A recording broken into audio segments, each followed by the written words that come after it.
The first 3 weeks of the eruption here in Hawaii, crazy things would happen in the middle of the night. A new fissure would open up and it would threaten a new neighborhood. Thousands of people are evacuated from their homes. I started the Hawaii Tracker Facebook group to help people understand what's going on and get their questions answered. Hey, how's it going? We're live. This is Fissure 20. We had hundreds of people all throughout the neighborhoods sending in videos, articles, and images. We spend a lot of time making sure the accurate information gets out. This is live. Still lava moving. They weren't just sharing a story, they were helping their neighbor. If a family was being evacuated, the group would just jump in and help out. So it was huge.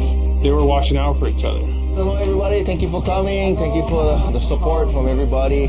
As we go through this, we're growing closer together as a community. When tragedies like this strike, you really realize how much you need each other.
Aloha everyone, I'm geologist Philip Ong, here with Mr. Dane DuPont of HawaiiTracker.com, bringing you guys another Hawaiian volcano tracker update.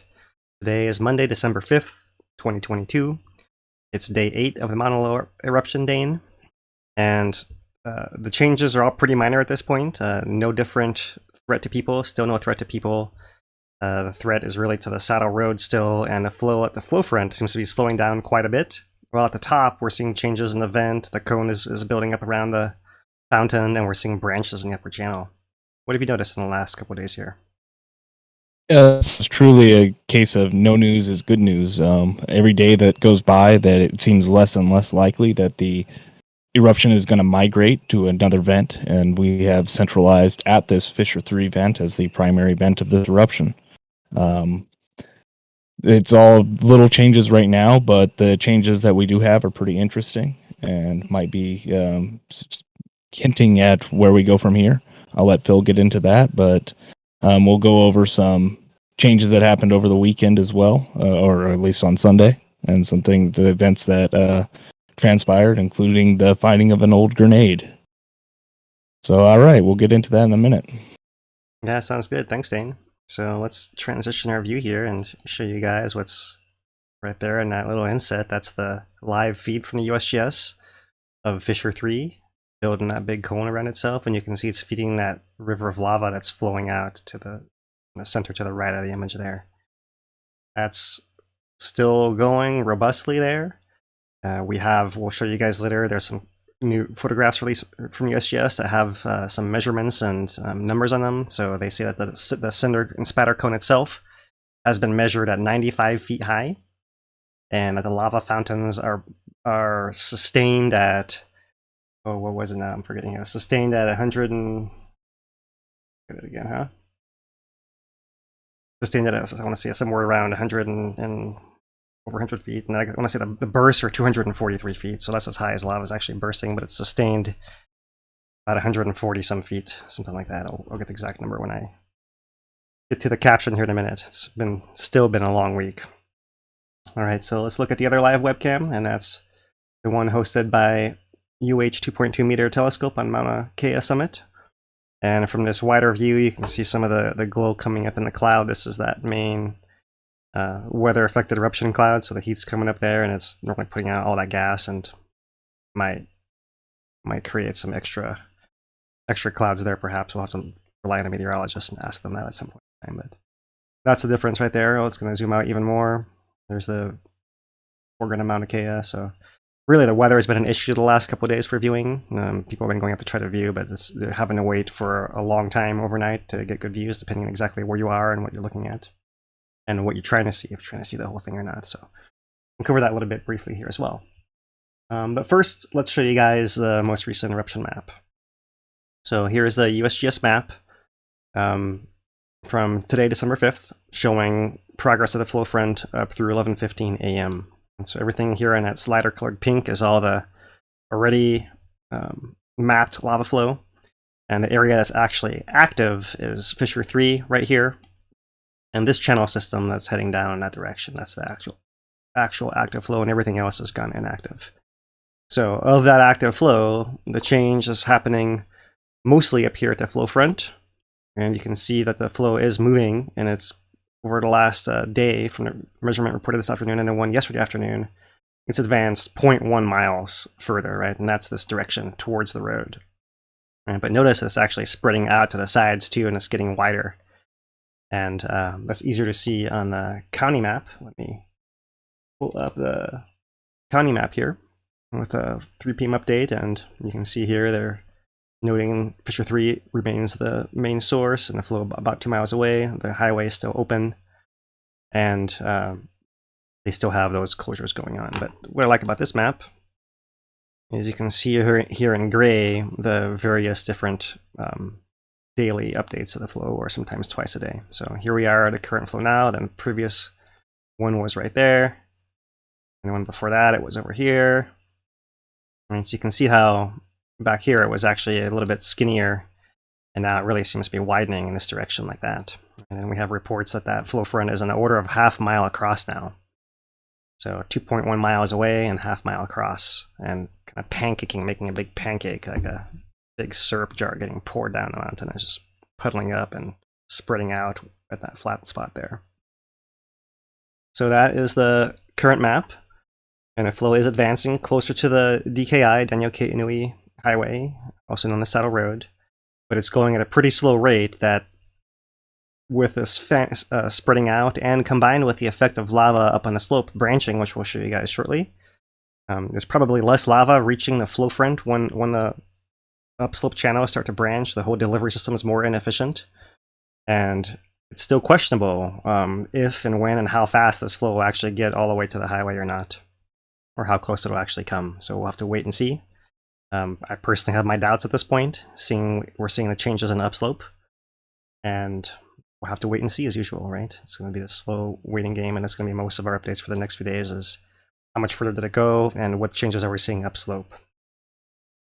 So let's cover the USGS updates, and there have been 4 in the last 2 days since our last broadcast, but I'm just going to cover the first one and the last one because they're the ones that are more interesting and useful with new information. So yesterday morning, the USGS HVO dropped the aviation color code from red to orange, right? And the volcano alert level at warning remains the same. So ground level hazard is still warning. Aerial hazard has been deemed to have decreased there. So here is the statement. Lava eruption from Fissure 3 in a northeast rift zone of Maunaloa continues, but the threat to aviation of significant volcanic ash emission into the atmosphere has passed. For this reason, HVO is reducing the aviation color code from red to orange. The ground-based volcano alert level will remain at warning, reflecting the ongoing hazards of the Fissure 3 lava flow. And the rest of it is, well, there's a little bit of different stuff in here. I'm going to keep reading it. Lava flows are slowly moving north towards DKI and are spreading out and inflating, thickening as they advance over low-sloping ground. The fronts of the lava flows can break open unexpectedly, sending flows in several directions. Rain on lava creates steam and reduces visibility. That's relevant this week. If visiting the County Hawaii public viewing area, remain with your vehicle and do not approach the flows. And FAA administration, or FAA has continued their temporary flight restriction from surface to 1,500 feet above ground level in eruption area. So that's the update there. At the time, there are some additional remarks here. It's, in case you're wondering, I've misstated this a couple of times, but the actual elevation of the vent is 11,500 feet. That's 3,510 meters on a northeast rift. And so from there, it's come down to about the 6,800 foot elevation. It's come down not quite 5,000 feet, but getting there of vertical elevation. Right? And the river of lava now is noted to be 10.3 miles long, or 16 kilometers. So it's a long flow, not the longest in Hawaii. The longest flow from Maunaloa is the one that goes northwest all the way to A Bay, and that one I believe is an order of 30 miles long, 50 kilometers. So in case you're wondering. So it's still a long flow. And as of 7 a.m. yesterday, it was 2.3 miles from the highway, and the measure this afternoon was 2.15. So that's just 0.15 in a day and a half since yesterday morning. Yesterday, the flow was moving at 40 feet per hour, 12 meters per hour. And let me advance now to the update from this afternoon, which is 4:23 p.m. today. And I'm just going to jump down here and show you guys the similar text. Over the last 24 hours, the lava flow has advanced at a rate of about 20 feet per hour, 6 meters per hour. So today, the advanced rate is half of what it was yesterday. Now notice that they continue to say that the rates are highly variable, which means they can continue to increase and decrease depending on whether you have a new breakout or that kind of thing. So it's still expected to be variable and a little bit unpredictable, especially in that immediate vicinity of the lava flow. So the other interesting thing in this update, so here's that 2.15 I mentioned earlier, as of 12 p.m. today. The other interesting thing here is the SO2 emission rate, noted at 120 tons per day, measured on December 4th, yesterday. That's a decrease from the 180 tons per day on December 1st, and also from the 250 that we got that I believe the second day of the eruption there. So it's come down a good amount, maybe over half of what it was initially putting out. So it does appear to be declining fairly quickly. However, 120,000 tons per day is still a ridiculously massive amount. And so it does have potential severe impacts on air quality still, depending on the plume rise rate and wind directions. So they do note, let's see if it's in this update or maybe it was one before, they did note that there was Pele's hair found as far as Lapahoihoi as well. That's on the east side, so we now have reports from Lapahoihoi all the way to Kalakakua, Captain Cook area, where the Pele's hair could fall really in either direction across the island, depending on the direction of the wind, of course, at the higher elevation. So still having tremor, and everything else is the same on the updates here. So let me move on here to some visual depictions of what's going on, and I'm going to start with this animation that Dane made from the this is an M5 camera, Dane. I'm starting to get these little details. The M5 camera zoomed in and looking at the cone itself, growing over the last 7 days or so, right when we had the camera actually installed up there. So you can really see the fountains continue. They're active and just somewhat random which frame it gets caught here, but you can really notice the shape of the cone down here really growing upwards, and we're looking at it from the side. So the edge of the cone, you notice closing off is on the left over here. It's more closed off here at the end of the animation. At the beginning, it doesn't look like there's anything really there. Whereas the live camera that we're looking at is looking at a different angle looking down the throat of this thing to see the walls on both sides and a spattering in the middle, right? That makes sense. Let me flip it back here so you can see that, right? So we're looking at a different angle. We're looking from the side at the other camera just now. So there is the two different views. Put it back on this one here. And really impressive to see that cone growing up, and as we said earlier, 95 feet tall was the measurement. So that is one animation to show you guys. Let's show you guys another. This is the M7 camera, which is the one that we've heard that they can actually zoom in. So I did zoom it in this morning before the weather got totally socked in. So I was able to pull this is about 3 hours or 2.5 hours of footage from that camera that's looking down at the saddle. Here's the DKI Highway right there. You actually can see the intersection right there with maybe zoom this in for you guys so you actually have a chance to see some of this stuff. There's a DKI, there's an intersection with the old saddle road, so this is the lava viewing road, and this is the exit direction coming out this way. So if I pan it over here, you can see where all the cars are pulling over and stopping on that old saddle road to get a view of that site. So now let's look at the lava itself. Scroll it across and zoom it out a little bit. So you really can see it's only about a second loop, but you really can see how it's advancing. I sped it up a huge amount so you can really see that motion more clearly. Spreading that way, but also spreading that way, and also spreading that way while it's being fed in. This is the actual feed direction of the lava from above, something like that. See, it's just kind of fanning out in every direction from above. It gives you an idea of how that thing is actually moving, how it's really, why I'm describing it as pancaking out.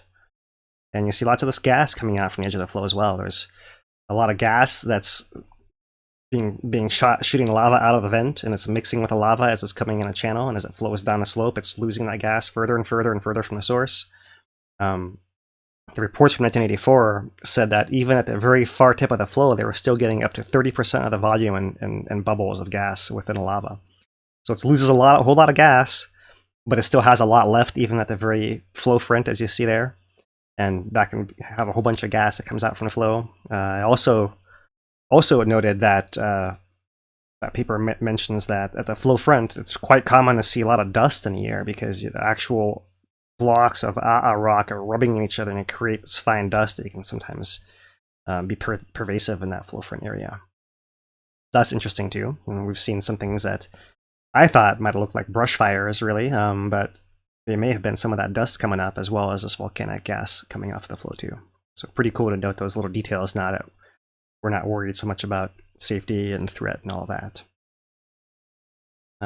Obviously still monitoring in case something does change, but for now it's interesting to focus on the science and what we can learn here. And that's the progress of how these flows typically go for the scientists and USGS and us to a degree as well. Is in that initial phase when things are very dynamic and it looks like it could be threatening, our focus is entirely on safety and that kind of information.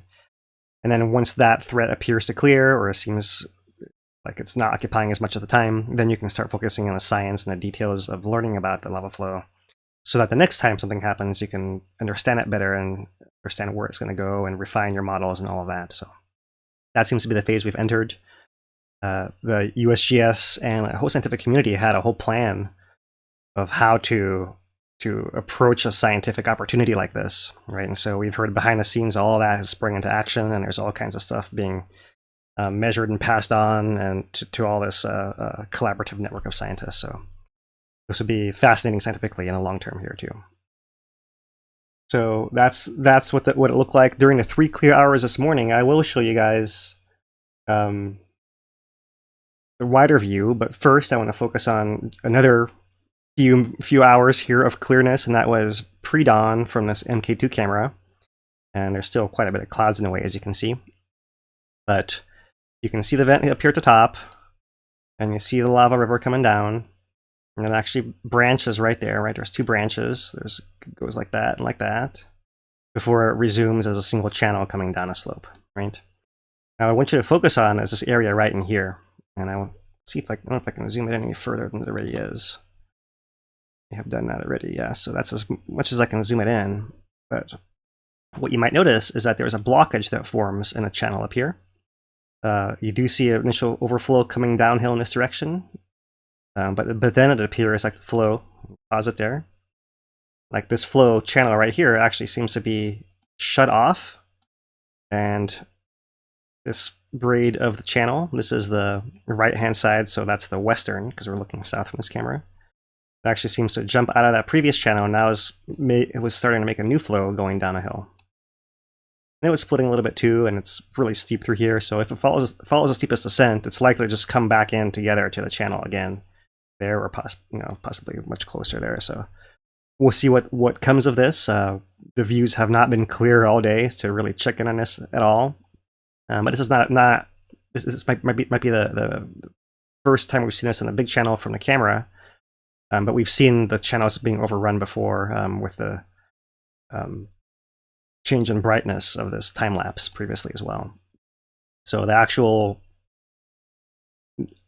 branching activity itself is not new. It's just notable. This is a big one on that main channel, right? Like if you look in areas like this, you see these little channels overflowing there as well. And the general progression of these flows reported in 84 is you get all these chunks of the channels and whether they're undercut banks or whether it's some kind of meander that's actually hitting the curve and breaking off a chunk of that inside of the curve, it starts creating lava boats. That is what they were calling them, to give the idea of them rafting down this channel of this river of lava. And that's a term we used again in 2018 as well. So the more of these chunks of floaty stuff are coming down the channel, they can actually start collecting and block the channel in the narrow spots. And then the lava can either push in and overrun them, or push in and lift them up and over the barrier, or can hit them and not get through and spill over the sides.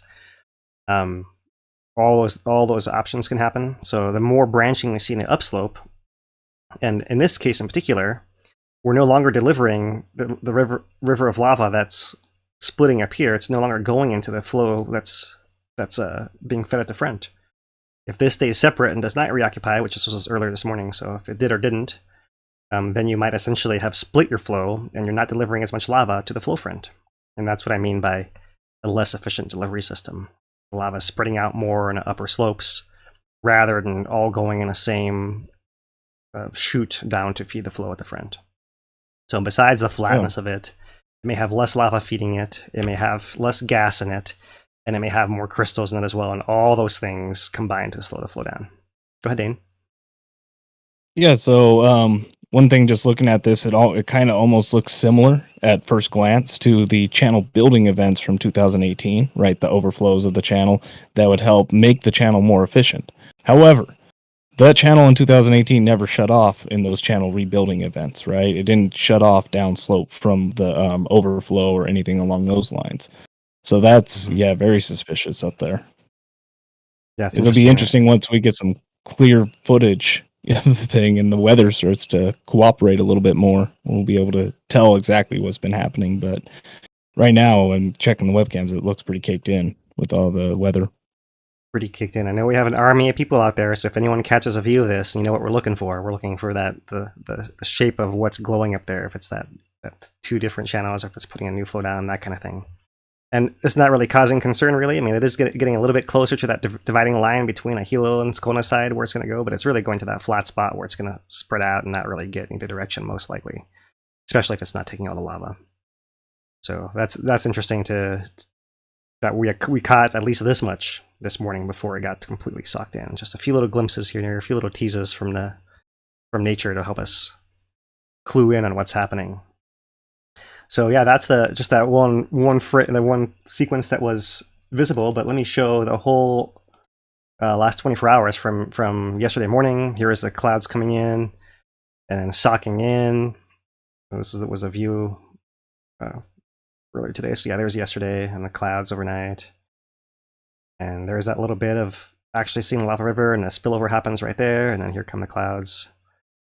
And that's the challenge of viewing in the last couple of days, Dane. And while we're talking about the viewing area, we can put it back on that flow front video, and maybe we can talk about the events happening with viewing in particular here. Yeah. So we had a little bit of interesting things transpire over the weekend. on Sunday. What was it? Saturday night, Sunday morning. A bunch of people went out, walked out to the flow front, and you can see it's it's rough boy hoy, but it's possible to walk out there. And a bunch of people went out, and in that process, somebody ended up finding an old grenade, a UXO of some kind. Don't know exact details of it, but some kind of old grenade that was in the somewhere in the proximity. Don't know exactly where. It has to be somewhere between the flow front, Hulu, and the viewing area where people are parking, somewhere in there. But yeah, it was found, and they had to do a temporary closure. They called it a police investigation while that was taken care of, so the area could be reopened yesterday evening, yesterday afternoon. So viewing, which is really taking place at night, that's the best time to really get the views. It's really hard to be able to see what's going on in the day, especially if the weather's not cooperating. So they were able to get it open for the rush last night for viewing. But yeah, the interesting thing. I mean, out there, it's all military land that was used for training since the 1950s and even earlier, probably. But yeah, that area, it's nobody really goes out there. Even in 2019, when the Maunaloa or the Mauna Kea protests were happening, nobody was really walking over there, especially 2 miles out, right? So everybody going out there, and hundreds of people scanning the area. Somebody found something. So yeah, that was taken care of, and the viewing area is back open. The UXO, I believe, was detonated in a controlled manner, so that was how it was remedied. But interesting development, to say the least. Yeah, it's funny. Before we move on from this, let me see if I can get this county map up. That's actually showing the boundary of Loa right over here, right? So just to point things out here on a map, like that's the old saddle road. That's the source of viewing right there, and this darker area, this is the boundary of Loa training area. So that part of the road is in it right there, and the flow is in it fully right now. But the actual edge of the flow over here on this is the right side of the map, so that's the east side, is almost crossing back out of Loa onto state land there. So yeah, it has to be somewhere in the range right in there on this PTA side of the boundary, right? Where people are we're able to encounter that. So that's one of the developments. What about the National Guard, Dane? Yeah, so part of that whole thing is that there was really nobody that was designated, it seems, to do enforcement up there to keep people from walking out to the flow. It was mentioned in some of the press briefings, but nobody was really up there to do it. So now we have 20 National Guardsmen that have been activated by the state to go out there and try and manage things and keep people from kind of wandering out there. I know a lot of locals, they grew up on the lava and they've walked the lava tons, and maybe they walked it in 2019 out there and they feel comfortable. But the thing is it's the rule. It's kind of more exists for the tourists that are kind of gonna just be up there for their first time, never been out there, might try and go out there at night. It can get weird. So these are the good thing is that this viewing area is really what we were asking for in 2018, right? A place where everybody could go and take their time and see the lava and do what they need to do to get closure. But yeah, right now we are just, and this eruption is not like 2018 where it's, ripping through communities and all that. It's more academic and photogenic at this point. The real question is if it gets the saddle or not, right? And that's still up in the air, but we'll see. Yeah, I find it really interesting what you just said about getting closure, right? Because I think a lot of people still have that trauma and trigger from 2018, and it's not closure from this; it's closure from 2018. That I personally would feel like I if I can go out there and see it, that's what it could do for me. Right? It's because many people were not able to see every aspect of 2018, and when it was happening, there was so much other stuff to look up to deal with. And it was so loud and destructive all the time, right? And this one is not that way. It's it's the beauty of it and the awe and wonder of it, right? That's the sense that drew a lot of people who were not from the islands to come and visit and to possibly to move here, and that whole the mana of it, really, right? So it's that restoration and that kind of closure that I think people could get by coming out there if they're from Puna area, especially, and lived through 2018. So yeah, interesting how all that works. So that's the viewing area update. Anything else? I think that's it for the viewing area update. All right. We do have some questions lined up. If you do have questions, go ahead and drop them in the chat, and we'll try and get them in the Q&A, which will be coming up. Yeah, okay, so let me switch to some of the space views, and we'll start with this tweet from retweet from USGS, ISS above you. That's actually showing the view from the space shuttle that flew over the Big Island and has this view of the Maunaloa eruption. It's that nighttime view. There's a lot of dead pixels in the camera here, and so it's not the best view, but it's still really cool to see that. And they tease us by saying that there may be more imagery forthcoming via the astronauts if they actually use any of their photography equipment rather than the onboard camera there. I'm sorry, not the space shuttle, the space station. I spoke there, the space station. So yeah, really cool to see that, and that's just that visible view. And let me keep moving here. Let's go to the satellite view that USGS released here. So this is a cycle through the various bands. You can see different visible bands, thermal bands, natural color for the whole eruption here. Wait, one more time. You can see all the different views across that whole volcano. And there's all kinds of imagery coming out on the satellites. Of just try to curate it a little bit, and so there's more out there. But this is what we haven't shown before. And we also haven't shown Copernicus natural color and infrared versus false color. So there's a natural color infrared, and false color is this. You can see a little bit more of the thermal signal here.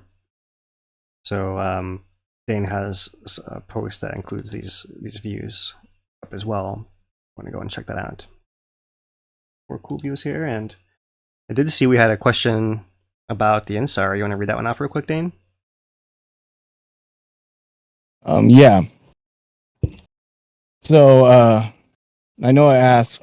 I've seen INSAR data on Hawaii News Now last night about inflation on the northeast rift zone and southwest rift zone, and deflation on the east and west flanks, as well as summit area, but can't find the maps they provided. Any inside information on the map? Yeah, so I think there's this original INSAR. Oh no, that's interferogram that was released December 2nd from the USGS. So likely if you go on there, I forget which page, December 2nd or December 3rd, photo archive on the USGS, you can probably find this original image. And this is, they've marked uplift spreading and deflation, and uplift spreading deflation there. That's one of the versions. They have a zoomed out version that was released as well without the labels too. But where I just was showing you annotated, interpreted map here. So this is by Reddit here first before I zoom it in. This is by @J_P_Jewel, Adriano Nobile. And here's interpretation to simplify what all that actually means. So the red is where the ground is coming up, and the blue is where the ground is going down.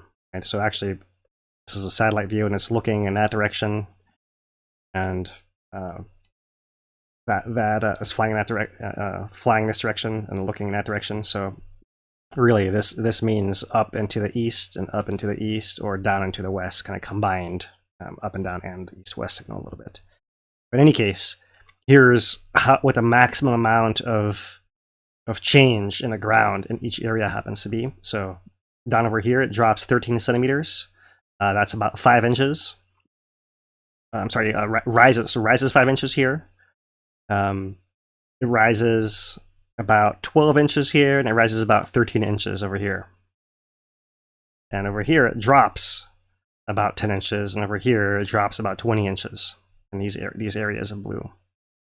So it's all has to do because magma came in underneath the volcano at the summit, underneath here, and then it basically injected along this dash line is the trace of the dike, that blade of lava that's that magma reservoir of Mauna Loa, where the magma often injects and often takes this path, and often has this little bend in it too. So it came up and it basically went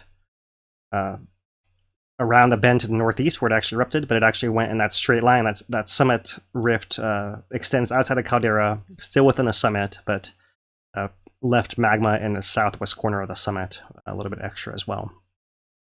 So that's the bottom line there. And then this part got pushed out before the closer part settled in a little bit. So obviously complicated and different ways to explain that, but that's hopefully the simplest version of that for Nainoa. Mahalo for the question. So there's the update on the INSAR. Let me move us to just mention that there is photo video chronology. So here's a December 4th update, and that one includes a few images here that are nice, and I will scroll them that much and keep going because nice images are not in short supply nowadays. You guys can find those probably on your own, all different varieties. So I'm looking for a little bit more in-depth information for you guys here. There's also an update that was released today of photo and videos, December 5th. And there are quite a few images here, and there's a lot of information in the captions. So this is where I'm going to go through a few more of them in detail. We'll start with this one. So December 4th, Mauna Loa Fissure 3 lava channel. And they note here, aerial imagery of the Fissure 3 lava channel where it is braided high on the northeast flank of Mauna Loa. In this section of the channel, each geologist observed several areas where lava overflowed from the channel, in one case due to a channel blockage downslope. Geologists also noticed large lava boats, up to 5 meters or 16 feet, being transported down this section of the lava channel. USGS photo by Anna Dietrich. So that's really that same spot we were just looking at in that little MK2 camera. This is the area where the channel is braided, and they mentioned having the lava boats and having blockages. If I zoom into this a little bit, you can see how much stuff is actually on the surface of the lava channel here. You see certainly red here, and it's spilling over a little bit on the sides, and there's a little lobe coming off too, but a lot of dark and chunky stuff on the top. Right, and it looks like right in here, it actually could be spilling over off in that direction right there, having clogged in this area, and having all this material on the surface is one of the things that the literature describes as far as where these transitions are happening on a lava channel. So that's interesting. That fits right in, and it's in fact why I'm confident showing that other interpretation. So here is another image, the Fissure 3 flow front, December 4th, and this is daytime, of course, but once again, you see how much, zoom it in, how much rubble is just on top of there, right? It's got that hot, dense interior that moves like a bulldozer tread, like the top part gets conveyed along and gets dropped, and that inner part just kind of rolls forward over top, right? And so you can bring all that hardened rock over the top of the surface of the flow, and it also helps insulate the middle of it a bit. So that's what it looks like, and there's that more than half mile or around half mile width of that feature of that front of lava flow, that big pancake itself without the channel itself that's feeding it up at the top. So there's that one, and then finally, oh, not finally, next, Maunaloa Fissure 3 spatter. And there's various images of the spatter and different views. I just chose one here that I liked a little better. And they're saying sustained fountain heights of 141 feet. There it is, 141 feet, 43 meters, with bursts reaching over 232 feet in height. 72 meters were measured. USGS image by El Gallant. I'm not sure how to pronounce that appropriately. And here's another. December 4th, Fissure 3. Here they're stating lava flow at that point, 10.34 miles long, 16.7 kilometers long. The spatter erupted has built a cone to a height of 95 feet, 29 meters. So that's where all that information is coming from. And finally, one last one here, which will bring up a little discussion of 2018 again, most likely, maybe briefly, but anyways. Panoramic image showing the Fissure 3 lava channel at a high elevation in Maunaloa's northeast rift zone. In the field, HVO scientists measure how fast lava is flowing. On average, the velocity of lava within a channel is estimated to be flowing at a rate of nearly 10 meters per second, 32 feet per second. USGS image by Dietrich. So just to make it easy for everybody, 10 meters per second. There it is, 22.4 miles per hour. And we had this whole debate in 2018 about how fast lava was flowing in the channel, especially up near the vent. And what was the final number, Dane, we came up with back in 2018? 17.5. We came up with 17. 17. We came up with 17 miles an hour. USGS said 17.5. Yeah. So this is a little bit faster, a little bit steeper slope, maybe, and yeah, similar volumes, more than likely, at least ballpark. So maybe the slope is helping a little bit there, but that's still more or less the same within the channel. Obviously, up at the top where it's being fed, it's moving much faster than the flow front, where we've noted it's not moving. It's only moving that 6 meters per hour, right, and not 10 meters per second. So it slows down all on the way down, and part of that is it's losing volume from the gas that comes out of there. And it's also spreading out and pancaking in multiple directions too, and overflowing and all that stuff. So all that combines together. So one last visual here, and hopefully this stayed lined up. Yeah, this is from Two Pineapples, who've been live streaming just about each night. And I thought I would turn the sound off here, but play a little clip of theirs from early this morning. You can see them have a view of that lava river at the top up here, and zoomed in to the flow front at the bottom down here, and you can see in the nighttime especially, those boulders rolling down off the top onto that leading edge, and then that middle part oozes forward and overrides them. And so that's really cool to see there. Let me see if I can put it forward a little bit more. Right there, where they actually are noting this little vortex created over the flow here. Mini tornado, they've been calling it, but it's not really a destructive thing here. They certainly can see that little funnel forming. And this is something we also saw in 2018 and then previously at the pool overflows and the ocean entry and all of that. So still, since we're in that cool science phase, there it is. There's that little twister shooting up right there. So that's just like in a couple minutes of the live stream. So obviously you guys can see a lot more. You can see they streamed for just about 4 hours this morning. So check these guys out. They're supporting us and going out and filming and live streaming, and that's something that we're confident that we don't have to do. Right, it's something that we did a little bit more in 2018. It's great to have a greater network of people all working on this, right? So mahalo to them. And while I'm saying mahalos, I want to come back to show this other time lapse again of this thing, and I send a shout out to Andre, who is also part of the Two Pineapples Ohana there, who has been improving his time lapse archive and helping us generate time lapses for you guys here. So Dane, you're welcome to drop that link in the chat to the webcam page if you like. Andre has been warned. He might have some traffic coming, but he's interested to see how it's going to handle there. Basically, can take the cameras not just in Kilauea, but over the world.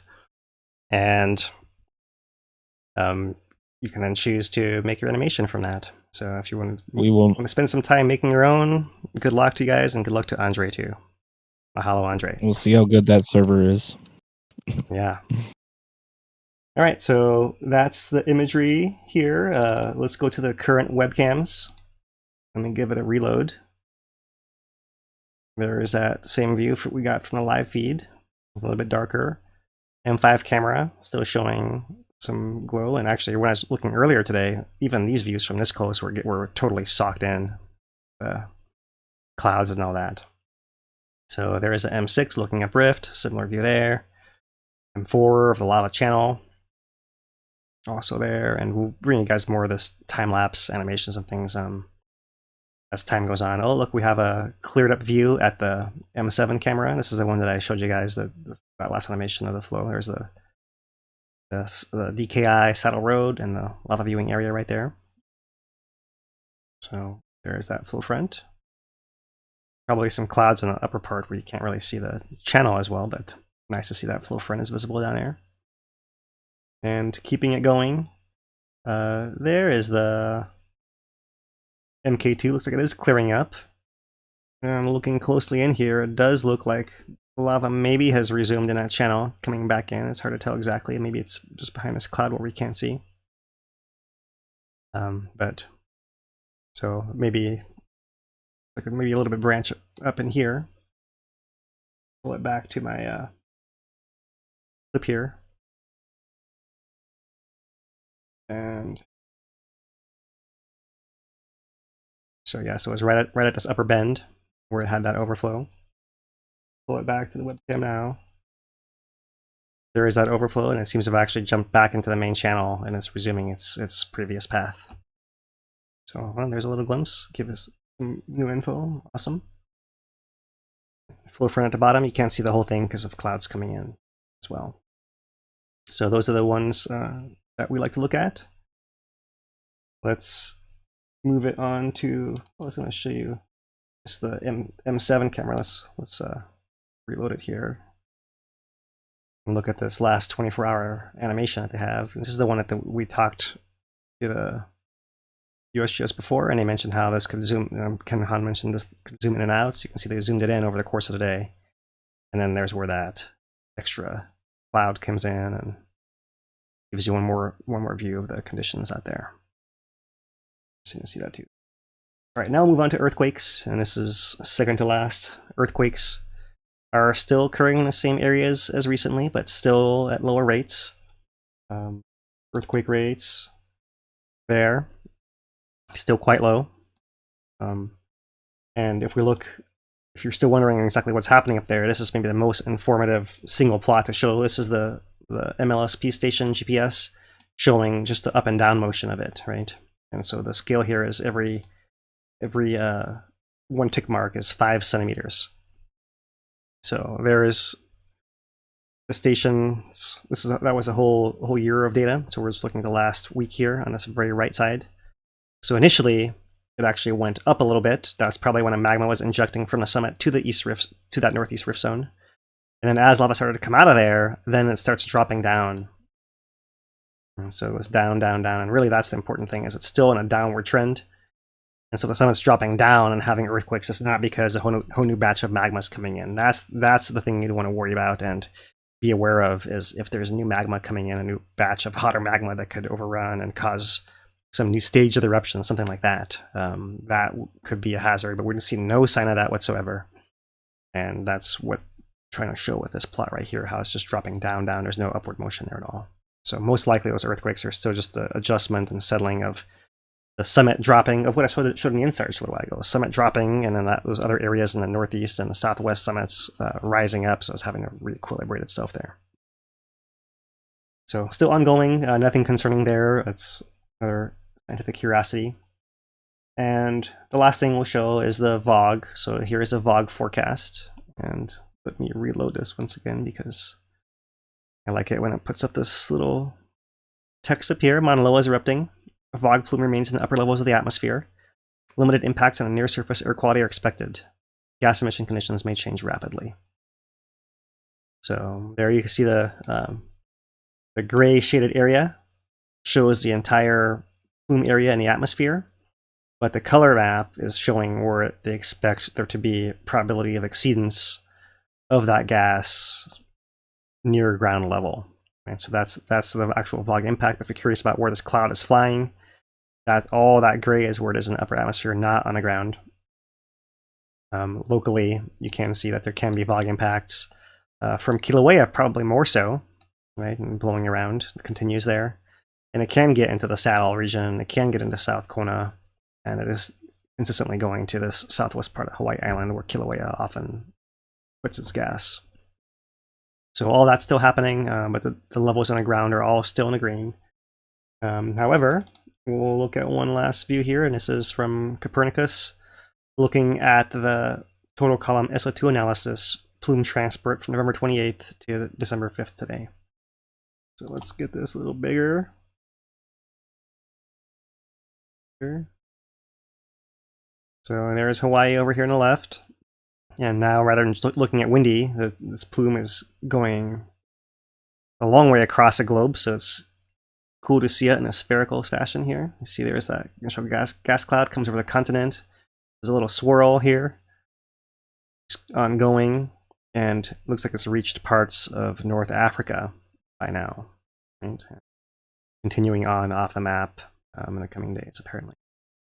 So in the upper atmosphere, once again, not at ground level, but detectable by satellite blowing across the globe here. So that's all the novelty we have for the eruption today. We can address the questions that have come up, Dane, and then there's one last little thing. I think maybe you can pull up while we gotta do some thank yous and things like that. Looks like Kilauea, the lava lake, might have tried to crust over earlier today. Oh yeah, okay, yeah, get out here. Yeah, so got a little time lapse to show on that. Do want to do a little bit of thank yous though. Thanks everybody for coming. We appreciate everybody that's here today. Tuned in. We try and give you the unbiased, no hype, rundown on what's happening on the volcano. We did this for many of you, or for those of you that weren't here.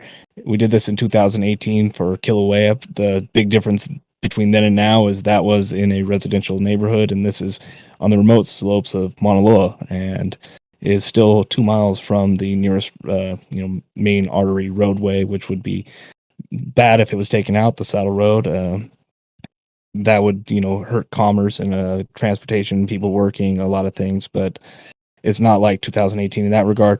We do have a couple things that I want to ask of you. One is just like, subscribe, and all that jazz. It really does help. Commenting after the video, questions, all that kind of stuff helps the channel grow, get this information out there.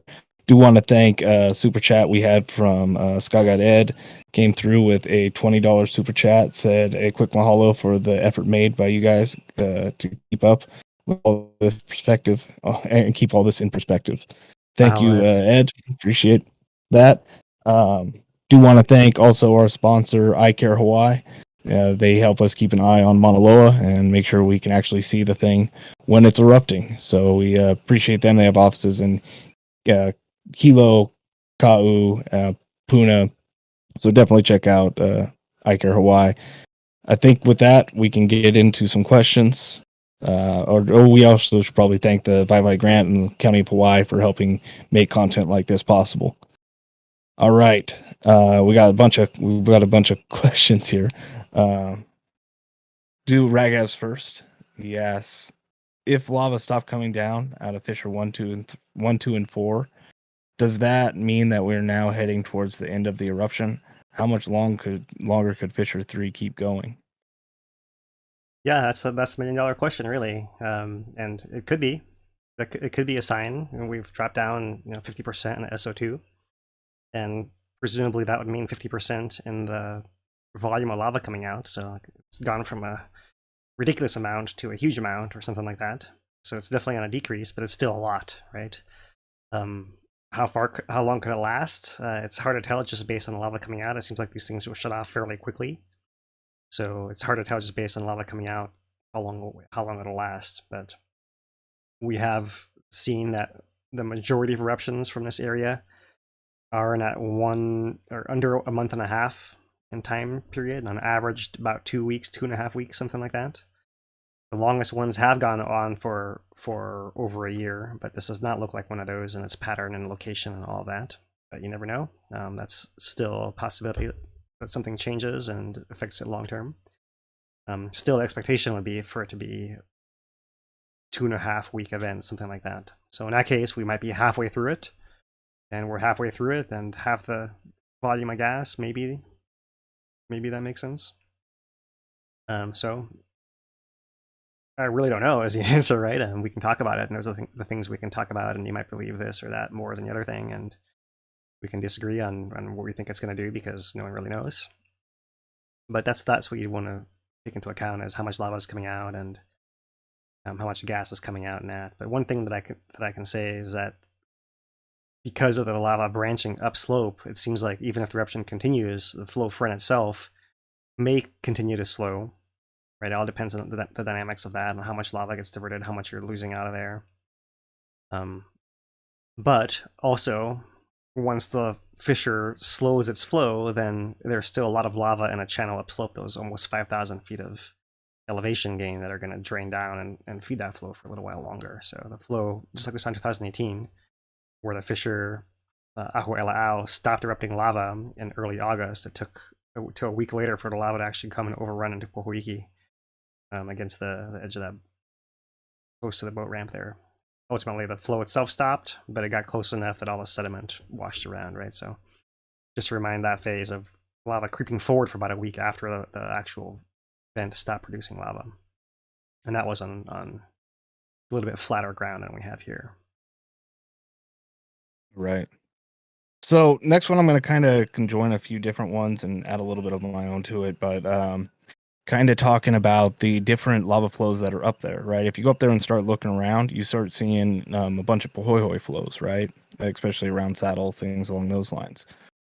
Why is this flow is still like difference between this and 1935? They're on very similar paths, the 1935 eruption and this one, but that one it didn't get fat like this one did. It seemed to run more as water would as opposed to a big old chunky flow. So what's your thoughts on that? Yeah, it's a good question. I haven't had a chance to dig out as much in a 35 eruption as I would like still, but often what you're dealing with when you're talking about Pohoihoi and is just how the lava is flowing and cooling, right? So the flow can actually start off as Pohoihoi near the vent to start with, and because it's flowing down a steep slope from a high elevation, it can then kind of tumble and rip itself apart and become an flow. So sometimes you see from the actual fissures, the first flows coming out might be Pohoihoi, and then they get overrun with So you might see in some of these lava channels, there's bits of Pohoihoi on the sides of them, and sometimes even from the channel itself, it'll spill over and you have little Pohoihoi bits on it as well. But further and further down the channel, the less and less likely that is to be visible because of that.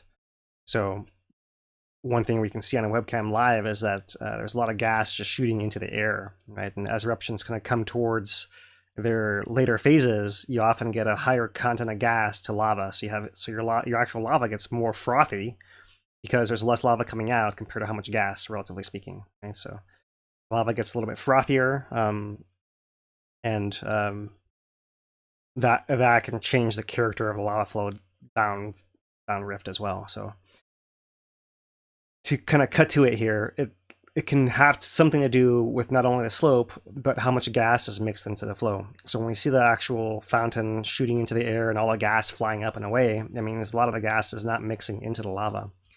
And one thing that I do recall about the 35 eruption is that the vent for the flow that this flow is atop was not on an actual ridge of the northeast rift zone. It was almost like a mix of a radial vent and northeast rift zone flow came off of the axis of the rift zone and popped up from a lower elevation.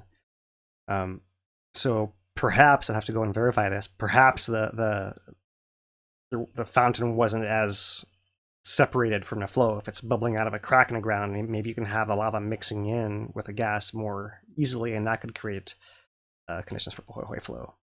You could also have had slightly gentler slopes, or something along those lines. Or it could be that the actual flow changed from early on from being more of an offload to having more of a Pohoihoi character in later phases. And I really haven't looked into it enough to really know exactly what happened there. But those are the things that we'd consider as possibilities there. So thanks for the question, but yeah, that's tricky without all information here. And we just a follow-up question, it seems, is high output often associated with offlows? Often, yes, because you do have that high output often does produce that gas venting too, and yeah, that as well. So higher the volume, also the more likely you have a lava tumbling over itself and ripping apart, and yeah, as well. Right. I So, think yeah. we'll do one last one. Oh, I'll follow ahead. up on a 35 flow and at some point this week when I can get all that other data, and I can come back to this and maybe answer a little bit better. right. Last question. Matt asks, any underground magma connection between Hualalai and Maunaloa? No, not that it's not that's known, or not that the lavas show in their chemistry or anything like that. So no. I did put on screen here, Dane, So, yeah. animation of Kilauea's lava lake, the V1 camera here today, and it does appear to be stagnating a little bit there. So Right, we have but- seen lava level dropping for the last month. Put it on the thermal. Maybe. Put it on the thermal next here. Yeah, the thermal So kind of shows there's it kind of hiccuping today, like it's sputtering. Yeah, there's certainly some frames there where you see it completely crusted over like this. Right, and then it does some kind of resurfacing or something. And resurface itself, yeah. Yeah, something to keep an eye on. We've noted lava level dropping, and it hasn't dropped enough really in a long time for the lake surface to actually even temporarily crust over and pause like that. So something to keep an eye on for sure. Right, but we have seen that magma is injecting underground in an area, still collecting underneath the summit there, and is not going elsewhere. So that, even if you see this, there's no cause for alarm for on Una, for example. Just a little nozzle change here to some of the Kilauea. All right. Well, I think that does it for questions. We will try and be back, I think, tomorrow with another short update and keep it going and see what changes in the next day or so. Sounds good, Dane. We'll come back at it again tomorrow. Thanks, everybody, for joining. Thanks for your support. And go tomorrow from HawaiiTracker.com. He's Dane DuPont. I'm Philip Ong. Aloha, everybody.